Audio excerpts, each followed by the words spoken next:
ክቡር ፕሬዝዳንት ታዬ አጽቀሥላሴ፣ ክቡር የቀድሞ የኢፌዴሪ ፕሬዝዳንት ዶክተር ሙላቱ ተሾመ፣ ክቡር አፈጉባኤ ታገሰ ጫፎ፣ ክቡር አፈጉባኤ አገኘሁ ተሻገር፣ የጠቅላይ ፍርድ ቤት ፕሬዝዳንት ክቡር ቴዎድሮስ ምህረት፣ ክቡር ምክትል ጠቅላይ ሚኒስትር ተመስገን ጥሩነህ፣ ክቡር አቶ አደም ፋራህ የፓርቲያችን ምክትል ፕሬዝዳንት፣ ክቡር ፊልድ ማርሻል ብርሃኑ ጁላ እና የጦር መኮንኖች፣ የተከበራችሁ የሁሉም ክልል ርዕሳነ መስተዳድሮች፣ ሚኒስትሮች፣ የሃይማኖት አባቶች፣ በዚህ ስፍራ የተገኛችሁ ተጋባዦች በሙሉ ከሁሉ አስቀድሜ 2017 በብዙ ድል፣ በብዙ መከናወን፣ በብዙ ስኬት ላሸጋገረን በጠራ ሐሳቤ ላይ መጪውን ጊዜ በተስፋ እንድንጓዝ ለረዳን ፈጣሪያችን ምስጋና እንዳቀርብ ይፈቀድልኝ። በብዙ የተረዳን፣ በብዙ የታገዝን፣ ብዙ መከናወን ያየን ሰዎች ከስኬት በኋላ በምስጋና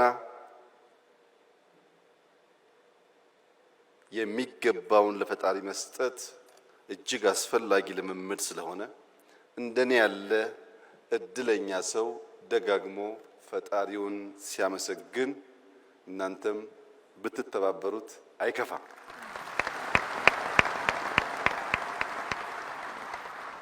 የዛሬውን የመደመር መንግስት የመጽሐፍ ምርቃት አስመልክቶ በተውኔት እጅግ አስደማሚ በሆነ መንገድ መጽሐፍቶቹን የዳሰሱ ወጣቶች ሙያተኞች ምስጋና ይገባቸዋል። እጅግ አድርጌ አመሰግናለሁ። ታዳጊ ህፃናት በሰርከስ በእውቁ እና ሀገር ወዳዱ ድምፃዊ ነዋይ ደበበ ታግዘው ላቀረቡልን ሰርከስ እሱንም እነሱንም ማመስገን እፈልጋለሁ። ዶክተር እዝራንም እንደዚሁ ማመስገን እፈልጋለሁ። ዶክተር ፍጹም፣ ዶክተር ዮሴፍ፣ አቶ ጌታቸው፣ አቶ ዘሪሁን እንዲሁም ዶክተር ዳኛቸው እጅግ አስደማሚ በሆነ መንገድ ስለ መጽሐፉ ያላቸውን ምልከታ በግልጽ ቋንቋ እና እጅግ አስተማሪ በሆነ መንገድ ማቅረብ ስለቻሉ በግሌ እጅግ የተደመምኩ መሆኔን እየገለጽኩ እነሱንም ማመስገን እፈልጋለሁ።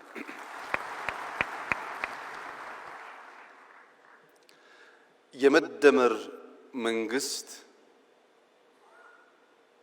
ጊዜ ካለፈ በኋላ ዘመን ካለፈ በኋላ እንዲህና እንዲያነበር እኮ ያሰብኩት ትውልድ ይፋረደኝ እሳቤ ይሄ ነበረ እንዳልከውን እንዳላሳካ አስቸገሩኝ እንጂ ለሚል ሰበብ ፍለጋ የተዘጋጀ መጽሐፍ ሳይሆን ጊዜ ሲዝን ተሰጥቶናል። በግልጽ ምልከታና እሳቤ ሀገራችንን ብንሰራ ታሪክ ሰሪዎች እንጂ ዘካሪዎች አንሆንም በሚል ኢንቴንሽን የተዘጋጀ ሰነድ ነው። ይህ እንደ ኢትዮጵያ ላሉ ማደግ መለወጥ ለሚፈልጉ ሀገራት በሙሉ እጅግ አስፈላጊው ነገር ግን ረዘም ላለ ጊዜ ስለቆየን በበርካቶች ሐሳቡም በዝርዝር በመነገሩ ምክንያት ይህንን መጽሐፍ በአራት መዎች ሰብሰብ አድርጌ አጠር ባለ መንገድ የተፈለገውን ነገር ለመግለጽ እንድችል የናንተ ፍቃድ እና ይሁንታ ከሆነ የመደመር መንግስት ማጠንጠኛው 4 መ ነው። የመጀመሪያው መነሻ ነው። ምንድነው መነሻው ያላችሁ እንደሆነ አቶ ዘሪው እንዳሉት ቁጭት ነው። ኢትዮጵያ ለምን ድሃ ሆነች? ኢትዮጵያ ለምን ተረጂ ሆነች? ኢትዮጵያ ከማን ስለምታንስ ነው ከማን የምትረዳው የሚሉ የቁጭት ጥያቄዎችና ምክንያት ፍለጋ ነው። አሳማኝ ምክንያት ከተገኘለት ሊያጽናና ሊያስተኛ ይችላል። በቂ ምክንያት ካልተገኘ ግን ቁጭት ያንገበግባል፣ እንቅልፍ ይነሳል። ለምን ኢትዮጵያ ለምን ደህየች ሲባል በዓለም ላይ ብቸኛው ድሃ ሀገር ኢትዮጵያ ስለሆነች አይደለም። ብዙ ድሃ ሀገር ናችሁ ተብለው የተቀበሉ ሀገሮች አሉ። የኢትዮጵያ የሚያንገበግበው ምድረ ቀደምት መሆኗን እኛ ብቻ ሳንሆን ዓለም የሚያምን የሚጨበት ታሪክ ያላት ሀገር መሆኗ፣ ምድረ ቀደምት መሆኗ፣ ረቂቅ መሆኗ፣ ግዙፍ መሆኗ፣ በርካታ ሕዝብ ያላት ወጣት ሕዝቦች ያላት ሀገር መሆኗ፣ ጀግኖች፣ ደፋሮች፣ ለሕይወታቸው የማይሳሱ በረጅም ጊዜ ውስጥ ቢለካ ጀግነታቸው ያልነጠፈ ሕዝቦች መኖሪያ መሆኗ፣ ኢትዮጵያን የመሰለ ለፈጣሪ የቀረበ አኩሪ ታሪክ ያለው የነጻነት ገድል ያለው ብዙ ሕዝብ በተፈጥሮ የታደለ በኪነ ህንጻ በባህል በታሪክ ምንም የሚያሳፍር ነገር የሌለው ሕዝብ እንዴት ድሃ ሆነ? እንዴትስ ለማኝ ሆነ ብሎ መጠየቅ ያስፈልጋል። ኢትዮጵያውያን እርሻን እንደጀመሩ ይነገራል። ምድረ ቀደምት ስለሆኑ እርሻን ጀምረን ብረት ቀጥቅጠን ማረሻ ሰርተን አርሰን አጭደን መብላት የጀመርንና ያስጀመርን ሕዝቦች እንዴት እዚያው ተቸክለን ቆመን ምግብ ለኛ እንቆቅልሽ ሆነብን? ኢትዮጵያውያን በሸማ ልብስ ባህላዊ በሆነ መንገድ ልብሳቸውን በመስራት በታሪክ ብቻ ሳይሆን ዛሬም ሁላችሁም እንደምታውቁት በሽመና የሚታወቅ ባህል ያለው ሀገር ነው ኢትዮጵያ። ሸምነን መልበስ የቻልን ሽመናን ያስተማርን ኢትዮጵያውያን እንዴት ልብሳችንን ማምረት አቅቶን ልብስ ከውጭ የምንሸምት ሆን? በባህል መድኃኒት በሁላችሁም ቤት ጓዳ እንደሚታወቀው ለብዙ ችግሮች መድኃኒት ቅጠል በበጠስ መቀመም መፈወስ የሚችል ታሪክና ባህል ያላት ኢትዮጵያ እንዴት መድኃኒት ማምረት ተሳናት? ምንም እንጥፍጣፊ እርሾ ባይኖር ብንደህይ ባልገረመ ነበር። ግን ልምዱ ታሪኩ አስቻይ ሁኔታ እያለ እንዴት ድሃውን? በዓለም ላይ ከፍተኛ የወርቅ ሪዘርቭ ያከማቹ ሀገራት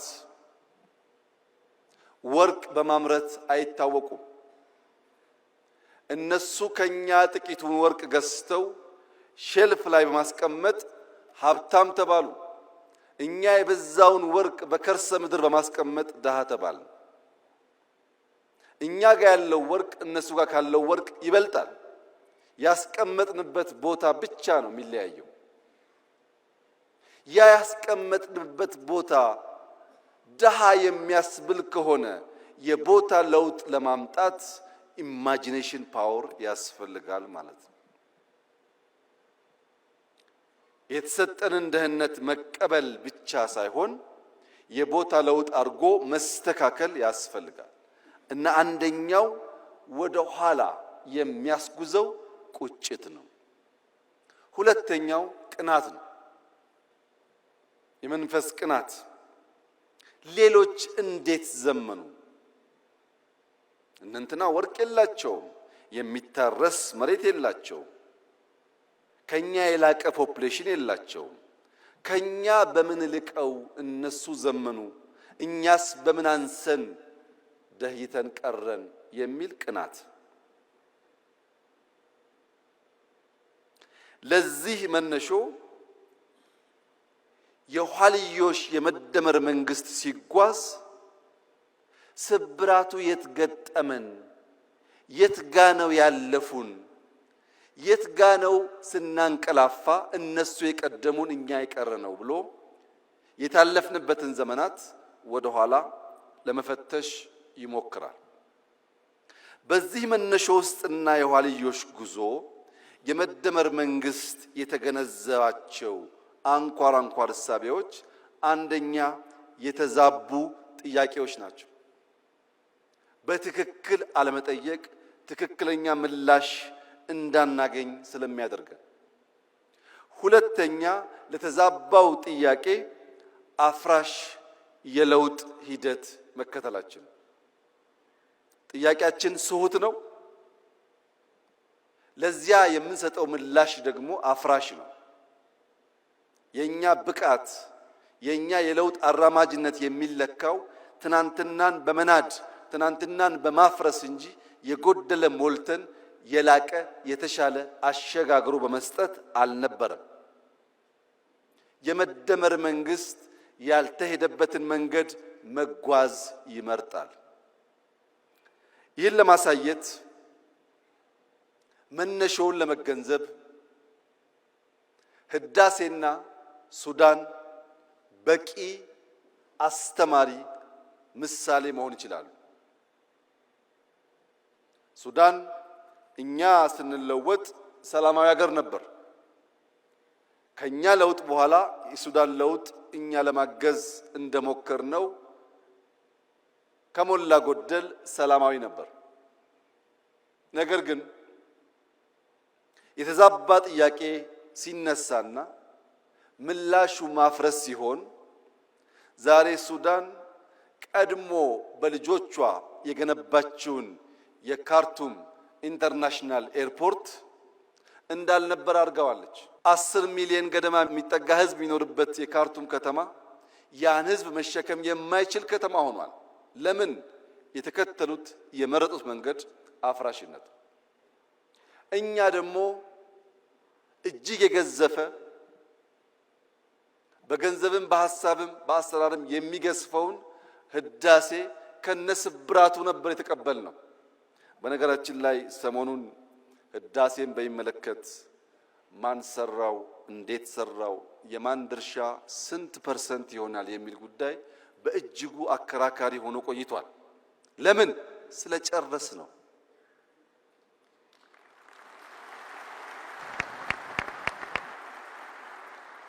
ያለቀ ነገር ፍሬ ባለቤቱ ስለሚበዛ እንጂ አሳበን ብንተወው ኖሮ አይነንትና አበላሹት ይባላል እንጂ አንድም ሰው አይጠጋጋም ነበር። አሁንስ ተሳክቷል። ስኬት ባለቤቷ ብዙ ነው። ብዙዎች ይፈልጓታል፣ ይሻሙባታል። የመደመር መንግስት በእንዲህ ባለው ጊዜ የሚመርጠው መንገድ ተሳክቷል። የስኬት ባለቤት እናንተ ሁኑ ነው። ለስኬት ለመሻማት ጊዜ የለውም የመደመር መንግስት፣ ማሳካት ስለሆነ ግቡ። ሲያሳካም ብቻዬን ማሳካት እችላለሁ ብሎ መደመር አያምንም። የብቸኝነት ጉድለት ስላለ ኢትዮጵያውያን በሚችሉት ሁሉ ተደምረው ያሳኩት የመላ የኢትዮጵያውያን ገድልና ድል እንጂ የአንድ መንግስት፣ የአንድ ሰው፣ የአንድ ግለሰብ አይደለም። ለዚህ ነው ሐውልቱ ላይ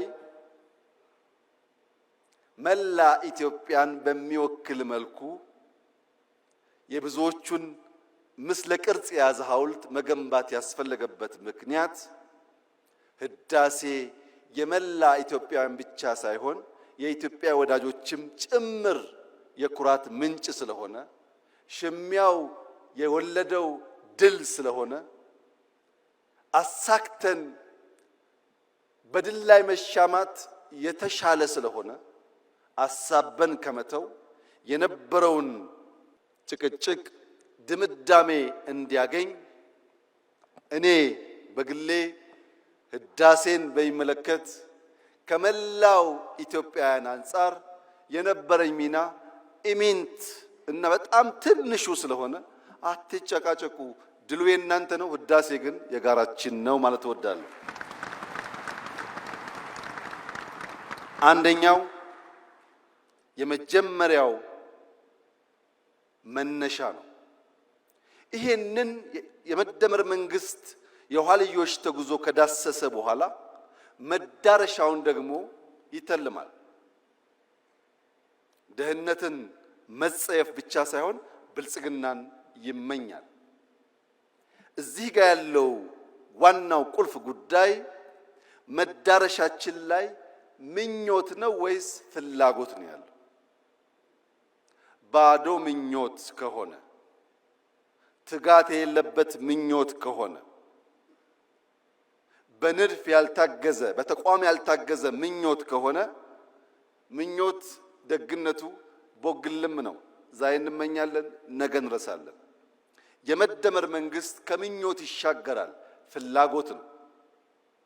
በግልጽ ራዕይ የነጠረ መቼ ምን ብናሳካ የት ልንደርስ እንደምንችል የሚያመላክት የኢትዮጵያን ሁለንተናዊ ብልጽግና የሚፈልግ ብቻ ሳይሆን እንደሚቻል የሚያምን ነው።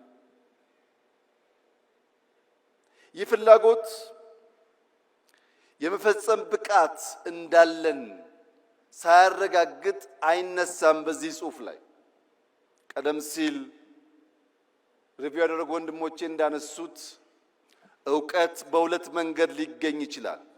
አንደኛው በኢንፎርሜሽን በመስማት በማንበብ በመጠየቅ ዕውቀት ሊገኝ ይችላል። ሁለተኛው የዕውቀት ማግኛ መንገድ ግን የተግባር ልምምድ ነው። የዚህ መጽሐፍ ውጤት ከሰማነው ካነበብነው ብቻ ሳይሆን በተግባር ስንሞክር ካየነው ውጣ ውረድም ጭምር ስለሆነ ብዙዎች የሚማሩበት የሚያሳድጉት የበለጸገች ኢትዮጵያ ለማየት የሚተጉበት እንደሚሆን ጥርጥር የለውም። የመፈጸም ብቃታችንን በብዙ መንገድ አይተናል። የኛ መሻት የምትመስል ሀገር ሳይሆን የምትመሰል ሀገር መፍጠር ነው።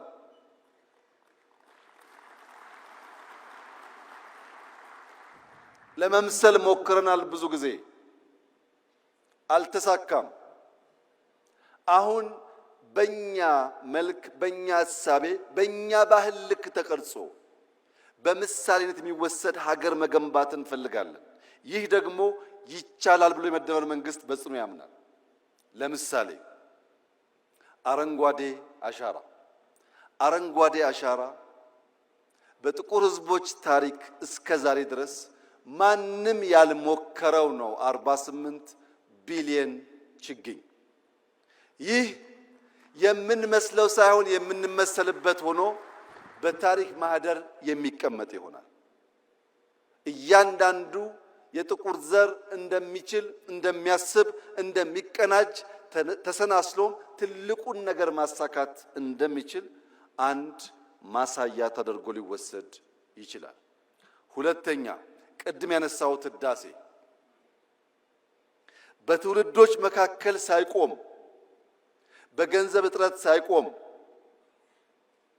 በኮሮና ሳይቆም፣ በጦርነት ሳይቆም ኢትዮጵያውያን ያላቸውን ቁጭት በዚህ ልክ መግለጥ ከቻሉ የትኛውም የጥቁር ዘር ትልቅ ነገር አስቦ ሳይለምን፣ ሳይበደር፣ ሳይለቃ ሊከውን እንደሚችል የሚያረጋግጥ ሁለተኛ ምሳሌ ነው። ቅድም ወንድሜ ጌታቸው እንዳነሳው አዲስ አበባን በሚመለከት እየመጣ ያለው ለውጥ ምንም ጥርጣሬ አይግባችሁ፣ በጥቂት ዓመታት ውስጥ በድፍን አፍሪካ ምሳሌ ተደርጎ ይወሰዳል። ምክንያቱም በራስ አቅም በራስ ገንዘብ ባጠረ ጊዜ ከመቆሸሽ ከጨለማ ልምምድ የወጣን ከተማ ለዜጎች ምቹ አድርጎ መስራት እንደሚቻል በተግባር ያሳየንበት አንዱ ስራ ስለሆነ ለብዙዎች ማስተማሪያ እንደሚሆን ጥርጥር የለውም። እግረ መንገድ የጌታቸውን ኮንሰርን ለመጋራት ምንም ነገር በቤታችን ጀምረን ቤታችን ላይ ማብቃት የለበትም። የኛ ሞቶ ያኔ ጌታቸው ወጣ ብሎ ነው እንጂ ከቢሮ እስከ ከተማ ከከተማ እስከ ሀገር ይል ነበር። ቢሮአችን፣ ግቢያችን፣ ሰፈራችን ከዛም አዲስ አበባችን ያልነው ነገር ግን ዛሬ የኛ ስህተት ሆኖ ይሆናል እንጂ ወንድሜ ጌታቸው ቢሾፍቱ፣ አዳማ፣ አርሲ ነገሌ፣ ሐዋሳ፣ አርባ ምንጭ፣ ሶዶ፣ ጅማ ብትሄድ ደቡብ ምዕራብ በዚህ እንቅስቃሴ ውስጥ በራሳቸው ልክ ሲንደፋደፉ ታያለ።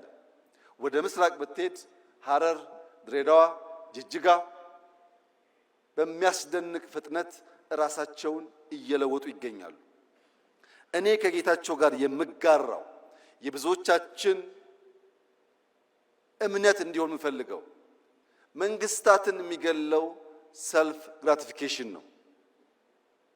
አዲስ አበባ ላይ 1% ለውጥ አመጣን ብለን እምንመጻደቅ ከሆነ አናድግም። እምናድገው በቁጭታችን ልክ ስንተጋ ነው።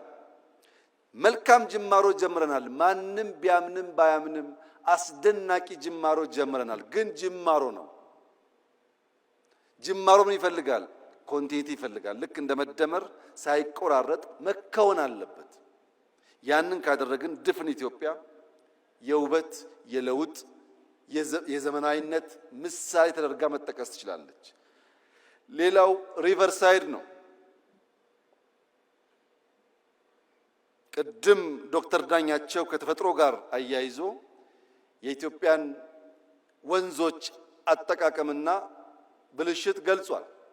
የአዲስ አበባ የሪቨርሳይድ ፕሮጀክት ወይም የአርባ ምንጭ የሪቨርሳይድ ፕሮጀክት ካለምንም ጥርጥር ለብዙ ሀገራት ምሳሌ መሆን ይችላል። እጅግ አኩሪ ጅማሮ ነው ያለው። ይህንን ጅማሮ በማስፋት ለመላው ጥቁር ሕዝብ ምሳሌ የሚሆን ስራ ለካ ይቻላል የሚል እሳቤ ማስተጋባት ከአዲስ አበባ ይቻላል። በስንዴ ላይ የነበረው ዘመቻና የተገኘው ውጤትም እንደዚሁ ሊገለጽ የሚችል ነው። ስለዚህ እኛ ኢትዮጵያውያን ከተደመርን በጋራ ለመስራት ከወሰን እንችላለን የሚለውን ነገር ለማየትና መዳረሻችን የሚያጓጓ ነው። አያስተኛም። የኢትዮጵያን ብልጽግና ማየት፣ የማትረዳ ኢትዮጵያን ማየት፣ ውብ ኢትዮጵያን ማየት እንቅልፍ የሚነሳ ጉዳይ ነው። ይህ ጉጉት፣ ይህ ፍላጎት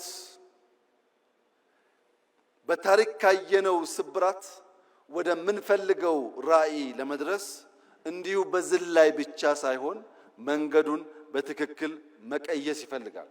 ሶስተኛው መንገዱ ነው። እንዴት ብንጓዝ ነው ያን የሚያጓጓ ራዕይ ልናሳካ የምንችለው? አንደኛ ከውስጥ ወደ ውጭ በማየት ነው። የኢትዮጵያ ክርስትና፣ የኢትዮጵያ እስልምና ለዓለም የሚያስተምረው ትርፍ ዕውቀት ያለው እንጂ ከዓለም የሚናፍቅ ሊሆን አይችልም። ምክንያቱም ክርስትና ተጀምሮ በ30 ዓመቱ ገደማ ነው ኢትዮጵያ የገባው። እስልምና ተጀምሮ በተጀመረበት አገር ሳይስፋፋ ነው ኢትዮጵያ የገባው።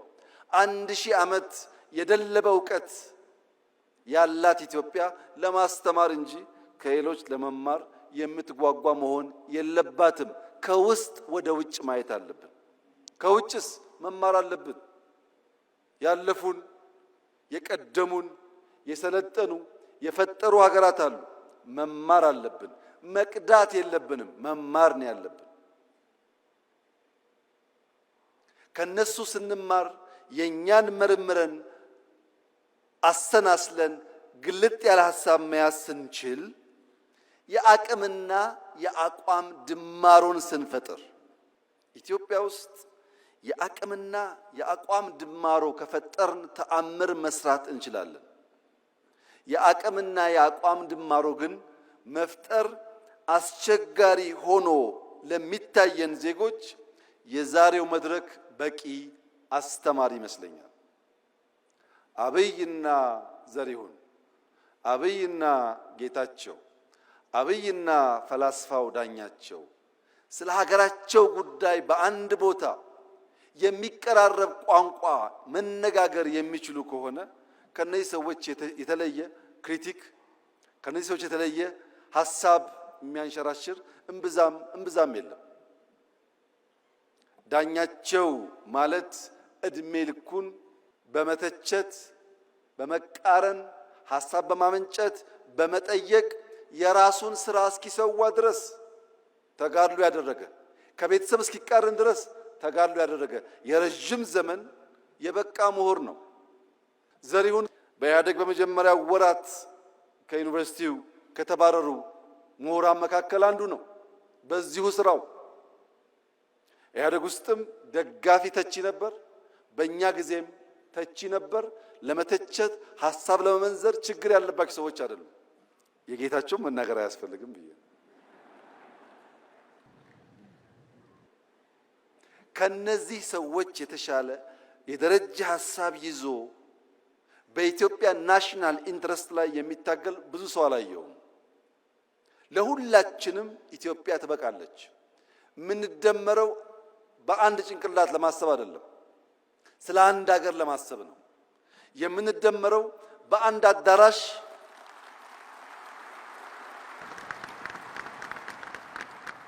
አዳራሽ ተወያይተን በዚያው አዳራሽ ሐሳብ ለመቋጨት ብቻ አይደለም።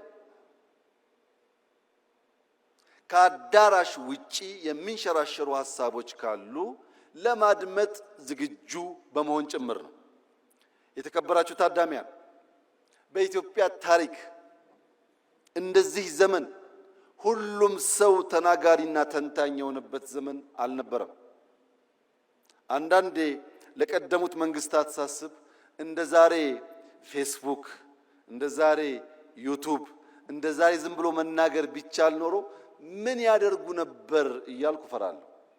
ምክንያቱም 97 ዓመተ ምህረት እነ ፕሮፌሰር ብርሃኑ ነጋ እና ሌሎች ታዋቂ የኢትዮጵያ ፖለቲከኞች አዲስ አበባን በሚያምሱበት ዘመን አንድ ቲቪ ብቻ ነበረን፣ ኢቲቪ የሚባል። ፋና እንኳን ቲቪ አልነበረውም፣ ኢሳት አልነበረም። በአንድ ቲቪ ያን ያክል ከታመስንና ያን ያክል ከሞትን እንደ ዛሬ በመቶዎች የሚቆጠሩ ቲቪዎች ባሉበት ጊዜ ውስጥ ያ ትኩሳት ቢኖር መንግስታት ሾክ አብዘርቨር ኖሯቸው በትዕግስት ለማድመጥና ለማለፍ ካልቻሉ ኢትዮጵያ ውስጥ ምን ሊፈጠር እንደሚችል ሁላችሁም ማሰብ አይሳናችሁ። ሾክ አብዘርቨሩ በርከት ያሉ ሾኮችን የሚሸከምበት ዋናው ምክንያት የሚያጓጓ ራዕይ ስላለ ነው።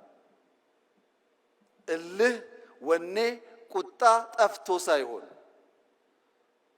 ያ የሚያጓጓው የብልጽግና ራዕይ ግድ የለም እኛ ስንራገጥ ነገር እንዳያልፈን በትዕግስት አብዞርብ እያደረግን ብንሻገር ይሻላል የሚል ምርጫ ስለወሰድን ፕሮፌሰር ብርሃኑ ነጋ፣ አቶ ጌታቸው ረዳ፣ አቶ መላኩ አለበል እና ሌሎች ባለስልጣናት በጋራ ሆነው የኢትዮጵያን መንግስት የሚመሩ ከሆነ የኢትዮጵያ መንግስትም ሐሳብ እና ብቃት ካላቸው ለመቀበል ዝግጁ ከሆነ ቢያንስ በመጽሐፍና በንግግር እንጨቃጨቅ ይሆናል እንጂ የሚያደባድብ የሚያጋድል ምክንያት የለም ማለት ነው። ስለዚህ መንገዱ በተቻለ መጠን ኢትዮጵያውያንን በጋራ ራዕይ ላይ መሰብሰብ ያስፈልጋል ብሎ ያምናል። ኢትዮጵያውያን በጋራ ራዕይ ከተሰባሰቡ በኋላ ስብራት ለይተን መፍትሄ ማበጀት ደግሞ ያስፈልጋል። የኢትዮጵያ የእድገት ጉዞ ስብራት፣ የኢትዮጵያ ፖለቲካል ችግር ስብራት ዋነኛው ጉዳይ የጥላቶቻችን አጀንዳ ነው። ይሄም መለያየት ነው።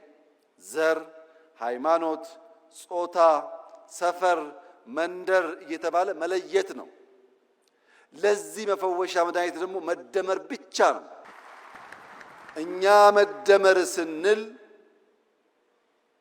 ጠላቶቻችን ይደነግጣሉ። ምክንያቱም ስንደመር እንዴት ያለ ታሪክ እንደምንሰራ በጥንት ዘመን የኢትዮጵያ ታሪክ ስለሚታወቅ ኢትዮጵያውያን ትግሬ፣ ኦሮሞ፣ አማራ፣ ጉራጌ፣ ወላይታ፣ ሲዳማ ባንባባል ያ ቢከበር በጋራ መቆም ብንችል መፍጠን እንችላለን፣ መፍጠር እንችላለን። በአስፈላጊ ቦታ ደግሞ መዝለል እንችላለን። መከተል ሳይሆን መዝለል እንችላለን። ከተቀባይነት ተከታይነት መላቀቅ እንችላለን። ሐሳብ ተቀብለን፣ ገንዘብ ተቀብለን፣ ሚሽን ተቀብለን ኢትዮጵያ ላይ መለማመድ ተገቢ አይመስለኝም። የብዙዎች ችግር ፊዚካሊ አልተገዛንም ብንልም ቨርቹዋሊ በብዙ የቆሸሹ ሐሳቦች የተገዛ ስብስብ ያለበት ሀገር ነው ኢትዮጵያ። የሰውን ሐሳብ ከናሽናል ኢንተረስት አንጻር መመዘን ከተቸገርን እዚያ ማዶ የምንሰማው ሁሉ ትክክል ከሆነ ለመመርመር ማንዘጋጅ ከሆነ የኢትዮጵያን ብልጽግና ማረጋገጥ እንቸገራለን። ስለሆነም መደመር አለብን። የምንደመረው መከፋፈል የኛ የኢትዮጵያውያን ሐሳብ ሳይሆን ኢምፖዝ የተደረገ ቶት ስለሆነ ያለ መከላከል እንደመራለን። ሌላው በጉዟችን ማየት ያለብን ነገር የስነ ልቦና ስብራት ነው። ተሰብረናል፣ አንችልም ባዮች ነን። ይሄ ነገር አዲስ አበባ ነው፣ ይሄ ነገር ኢትዮጵያ ነው። የአዲስ አበባን ኮሪደር ዲዛይን ያደረገላችሁ ማን ነው? ገንዘቡስ ከየት መጣ? ማን ነው ኮንትራክተሩ? ለምን ኢትዮጵያውያን አንችልም ብለን ተቀብለናል። አንችልም ስላል ባለቤት ይፈለግለታል። ጥሩ ነገር ከታየ የኛ አይደለም የሌላ ሰው ነው። ይሄ የስነ ልቦና ስብራት ከላይ እስከታች ነው ያለው። ወንድምና እህቶቼ እንችላለን።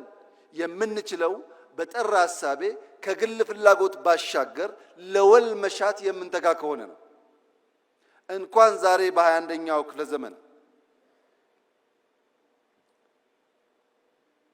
የዛሬ 155 ዓመት ገደማ ህልም ያላቸው ሰዎች በምዕራብና በምስራቅ መካከል ያለን ጋሬጣ፣ ያለን ተራራ፣ ያለን መሰናክል አፍርሰው ድልድይ ለማድረግ ወሰኑ። በምዕራብና በምስራቅ መካከል የሚደረገውን የንግድ ጉዞ በ8900 ኪሎ ሜትር ለመቀነስ ስዊስ ካናል የሚባል ተራራ፣ ስዊስ ካናል የሚባል ግድግዳ ማፍረስ ወሰኑ። ስዊስ ካናል 193 ገደማ ኪሎ ሜትር ነው። ያን ሲወስኑ እንደ ዛሬ በቂ ማሽን አልነበረም። እንደ ዛሬ የሚመች የኮንስትራክሽን አቅም አልነበረም። ብዙዎች ሞተዋል ያን ለማሳካት። ሲያልቅ ግን 8900 ኪሎ ሜትር የ10 ቀን ጉዞ በምዕራብና በምስራቅ የዓለማችን ክፍል አሳጥሯል። ለምን? ንግድ ወሳኝ ነው። ለንግድ የሚመች መንገድም ወሳኝ ነው። በኢትዮጵያና በህንድ መካከል ድልድይ እንጂ ዳገት አልነበረም በታሪካችን። ለዚህም ባህላችን፣ በርካታ ነገሮቻችን ይተሳሰራሉ። ዛሬ የኛ የሆነውን ቀይ ባህር መልሶ ለመጠየቅ የሚሰጋ የሚጠራጠር ትውልድ መፈጠሩ የስነ ልቦና ስብራት አካል ነው። አንችልም ብሎ ነው የሚያስበው።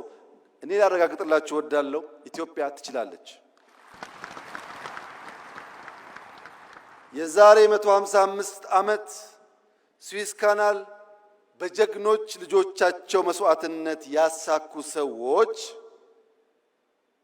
ዛሬ እፎይ ብለው በዓመት በትንሹ 10 ቢሊዮን ዶላር ላፍ ያደርጋሉ። ስዊስ ካናል ሲሰራ እዚህ ኢትዮጵያ ውስጥ ወይም ደቡብ አፍሪካ ወይም ናይጄሪያ የሞቱ ሰዎች ነበሩ። ሰው ይወለዳል፣ ይሞታል፣ ግን ታሪክ የላቸውም።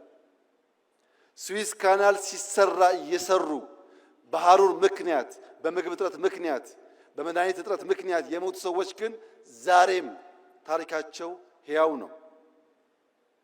ከእኔና ከእናንተ መካከል የማይሞት ኢተርናል ላይፍ የሚጎናጸፍ አንድ ሰው የለም።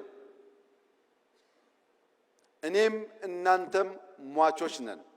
የማይሞት ታሪክ ሰርቶ የሞተ ሰው ለዘላለም ስሙ በትውልድ መካከል የሚተላለፍ ስለሚሆን ኢትዮጵያን የሚያክል ሀገር ኢንካፕሱሌትድ ሆና ለልጆቻችን መሸጋገር አለበት ብሎ ማመን ተገቢ ሐሳብ አይደለም። ተገቢ ሐሳብ አይደለም። ይሄን ለማሳካት ውጊያ፣ ግጭት ያስፈልጋል ብለን አናምንም። ለዚህም ነው ለ5 ዓመታት ስንለማመጥ የነበረው። አሁንም በሰላም በዓለም ሕግ መሰረት ኢትዮጵያን ከዘጋት በርና ድሃ ካስባላት መጠሪያዋ መገላገል አለባት ብለን ስለምናምን በየትኛውም መድረክ ከኢትዮጵያ ጋር በሰላማዊ መንገድ ለመነጋገር የሚፈቅድ አካል ካለ እጃችን ከምን ጊዜውም በላይ የተዘረጋ ነው። ነገር ግን ኢትዮጵያ የጂኦግራፊ እስረኛ ሆኗ ለዘላለም ትኖራለች ብሎ የሚያስብ ኢትዮጵያዊ ካለ እርሱ የሞተ ነው። ሰላም ታስቀድማለች፣ ደህንነትን ትፋለማለች፣ መውጫ መግቢያ በሯን ታበጃለች። ይህ አይቀሬ ጉዳይ መሆኑን ተገንዝበው ወንድም እህቶቻችን በፈጠነ ጊዜ ለድርድር ራሳቸውን ዝግጁ እንዲያደርጉ ማድረግ ነው። ይሄ መንገድ የአቅምና የአቋም ድማሮ ስለሚያመጣ የአቅምና የአቋም ድማሮ ሲፈጠር ደግሞ የኔ ህልም ፓርላማው ለምስራቅ አፍሪካ ወንድሞቻችን ይሄን ያክል ቢሊዮን ይበቃል፣ ይሄን ያክል አይበቃም ብሎ በጀት ላይ መከራከር የሚጀምርበትን ጊዜ ማየት ፈልጋለሁ። ኢትዮጵያ ማገዝ አለባት። ልክ ሌሎች እኛን ለማገዝ ተከራክረው እንደሚወስኑት እኛም ወንድሞቻችንን ለማገዝ በግልጽ ሕግና ስርዓት ተከትለን ተወያይተን ገንዘብ አሎኬት አድርገን ወንድሞቻችን የምናገዝ መሆን አለብን። ያ እንዲሆን ደግሞ አራተኛው ማ ያስፈልጋል። መንግስት ማለት በዓለም ላይ ከተፈጠሩ ነገሮች ሁሉ የሚበልጠው ትልቁ ፈጠራ ማለት ነው። ኒውክሌር ሳይንስ አይደለም፣ ስፔስ ሳይንስ አይደለም፣ አርቲፊሻል ኢንተለጀንስ አይደለም። ትልቁ ፈጠራ መንግስትን መፍጠር ነው። አልበርት አንስታይን E=mc² ያለውን ቀመር መንግስት አልቦ በሆነ ሁኔታ ውስጥ ቢቀምረው ታቅፎት ይቀር ነበር። ያን ፈጠራ ያን ህልም እውን ያደረገው መንግስት ነው። ማንኛውም ፈጠራ መንግስት ባልጠነከረበት ሁኔታ ይመክናል። ይህ መንግስት ከፈጠራ ሁሉ ለየት የሚያደርገው ምንድነው ያላችሁኝ እንደሆነ የአፈጣጠር መነሾው ነው። ተፈጥሯዊ ስለሆነ ነው። ቤተሰብ ከሚባል እጅግ መሰረታዊ ተቋም አድጎ በርከት ያሉ ማህበረሰቦችን የሚያቅፍ የተገለጠ ራዕይ ያለው ሃይራርኪ ያለው የጋራ ህልም ያለው ለጋራ ኮዝ በጋራ የሚሰራ ተቋም የሰው ልጅ መፍጠር በመቻሉ ነው ሰርቫይቭ ማድረግ የቻለውም እንጂ ግማሹ የዓለም ዜጋ የአውሬ ራት ሆኖ ሊቀር ይችል ነበር። መንግስት ወሳኝ የሚሆንበት ዋናው ምክንያት ዛሬ ላይ ቆሞ ነገን መስራት በመቻሉ ነው። ያለነው ዛሬ ነው። እምናወራው ስለ መውጫ መግቢያ በራችን ነው። ያ መውጫ በር ሲሳካ እዚህ ካለነው ግማሻችን ላንኖር እንችላለን። ነገር ግን ልጆቻችን በተዘጋ ሀገር ውስጥ የሚኖሩ ደሃና ለማኞች ሳይሆኑ የታሪክ ሰሪ ልጆች ሆነው ልማታቸውን አፋጥነው ወንድም ህዝቦች የሚደግፉ ይሆናሉ። ነገን ዛሬ ላይ ማየት መስራት ለሚለው ቀለል ባለ መንገድ ለመገንዘብ ኢትዮጵያውያን የአፍሪካ እግር ኳስ ጨዋታ በመጣ ቁጥር ያዝናሉ፣ ይተክዛሉ፣ ይተቻሉ። ለምን? የኢትዮጵያ ብሔራዊ ቡድን በእንደዚያ ባለው መድረክ ልክ እንደ ሩጫው ስመጥር ስራ ሲሰራ ስለማያዩ። ዛሬ በእርግጠኝነት ብነግራችሁ የዛሬ 10 ዓመት ቢበዛ የዛሬ 10 ዓመት የኢትዮጵያ ብሔራዊ ቡድን በአፍሪካ ውስጥ አስደናቂ ስራ ሰርቶ እኛም እንደሌሎቹ የምንተክዝ ሳንሆን በአፍሪካ መድረክ በዓለም መድረክ በልጆቻችን የተካነ ብቃት የምንኮራበት ጊዜ ይመጣል።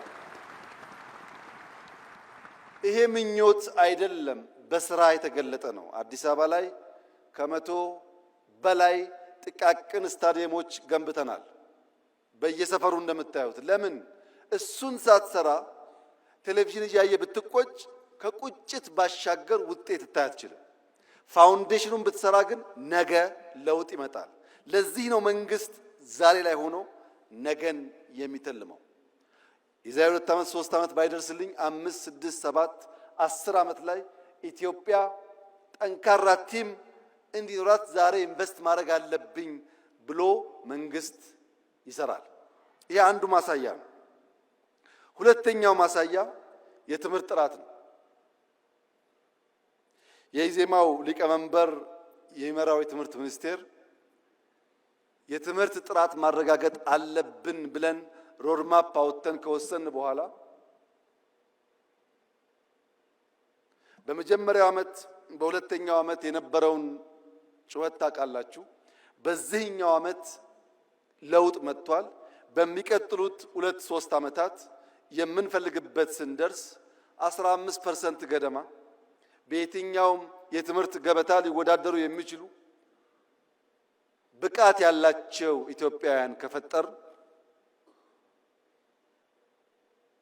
ቅድም ያለውን ብልጽግና በምኞት ብቻ ሳይሆን በግልጽ መንገድ እንከውነዋለን ማለት ነው። በቅርቡ ኢትዮጵያ የኒውክሌር ፕላንት ስራ ጀምራለሁ ብላ ማወጇ ይታወቃል።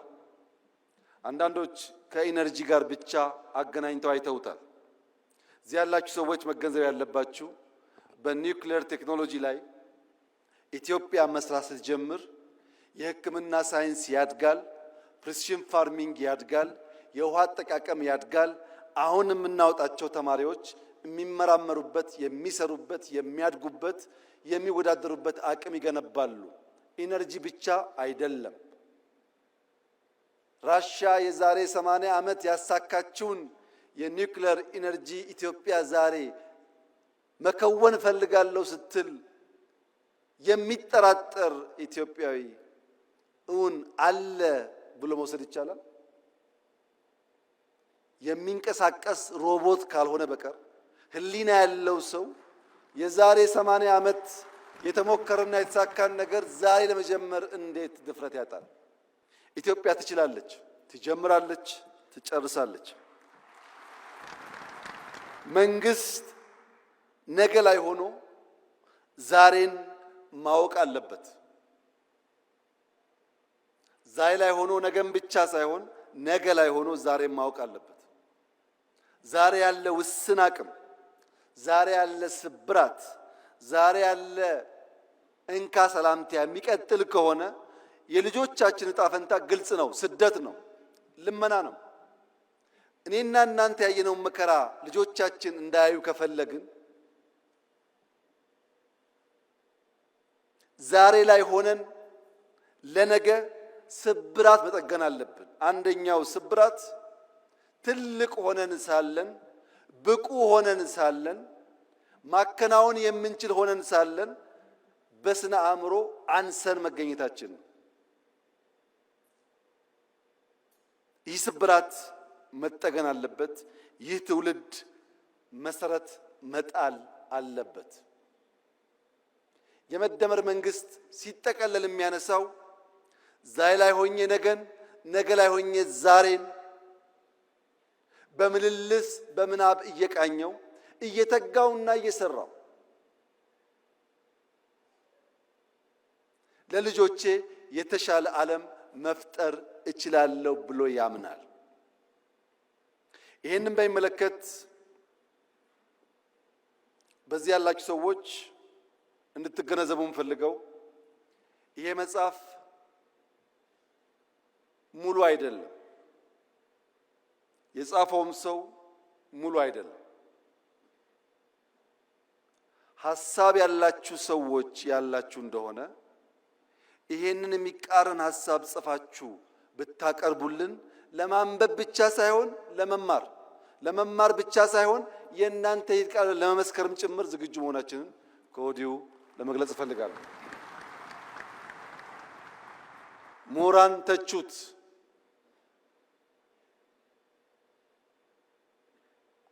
በተቃረነ መንገድ ሐሳብ ማፍለቅ የሚችሉ ሰዎችም አፍልቁ። ነገር ግን ሐሳብ አልቦ በሆነ መንገድ እንዴትና መቼ ተጻፈ ብላችሁ የምትቸገሩ ሰዎች ቢያንስ ያልነውን እንደምንፈጽም፣ የጀመርነውን እንደምንጨርስ፣ የምንናገረው እንደምንጽፍ፣ የምንጽፈው እንደምንኖር ኢትዮጵያውያን ስለሚገነዘቡ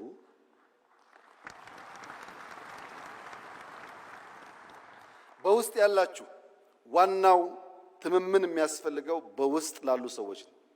በውስጥ ያላችሁ ሰዎች ላለፉት 2 ዓመታት ምን አይነት መንግስት ነው የሚያስፈልገው የሚለውን በስልጠናዎቻችን ላይ ስንወያይበት ስንመክርበት የቆየነው ሐሳብ ስለሆነ ስታነቡት ግልጥ ብሎ የመደመር መንግስት ያ የመከርንበት የሰለጠንበት የተወያየንበት ጉዳይ ለእኔና ለእናንተ ብቻ ሳይሆን ውጭ ላለውም ዓለም የተዘጋጀ መሆኑ በደንብ ይገለጥላችኋል። 2019 ዳቮስ በሄድኩበት ጊዜ ፍሪሊዮን የሚል ተውት እንዳየው ነግሬያችሁ ነበር። ተደጋጋሚ ስልጠናን ሰጥቶበታል። ያን በሚመለከት ጅማሮ ስራዎች አሉ። ምናልባት የመጨረሻው የመደመር መጽሐፍ ሊሆን ይችላል። ያም ርዕሱ ከወዲሁ እንድታውቁት የመደመር ስሌት በፍሪሊዮን ነው የሚለው። የመደመር ስሌት ከእያንዳንዱ ሰው አንጻር እያንዳንዱ ሰው ራሱን በማካፈል ራሱን በመስጠት ከራሱ በመስጠት በዚያ ውስጥ ማትረፍን እንዴት እንደሚለማመድ የሚያሳይ ሰነድ ነው። መጽሐፍ ለምትወዱ መጽሐፍ ማንበብ ለምትወዱ ቀላሉ ምክሬ እድሜ ለቴክኖሎጂ ነገር ሁሉ ቀሏል። ኦዲዮ ቡኮች አሉ። ስፖርት የሰራችሁ ወክ እያደረጋችሁ ማድመጥ ይቻላል። ማንበብ፣ ሐሳብ መሸመት፣ ሐሳብ መገብየት ከመጽሐፍት ብቻ ሳይሆን ከኢትዮጵያውያንና ከሀገር ሽማግሌዎች መማር ይቻላል። በተቃራኒ መድረክ ላላችሁ ለምትቃወሙ ሰዎች የመጨረሻ መልእክቴ ከኦሮሞ አባቶች አባባል የተዋስኩትን በመውሰድ ያ መርህ እንደሆነና መርሃችሁ እንዲሆንም በመምከር ጭምር ይሆናል። የኦሮሞ አባቶች ነገር ግራና ቀኝ ሲልባቸው ከህልማቸው የሚጋጭ ነገር ሲፈጠር ካን ኦብሳ ካኒሞ ጎርሳ ይላሉ። ገሪ ጎርሳ ገሪሞ ኦብሳ ሙለተኬት አዴሙ ቀብዳ ይላሉ።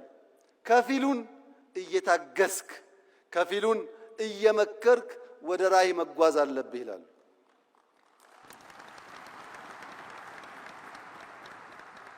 ካን ጎርሳ ካን ኦብሳ ለኔም ለእናንተም ይሰራል።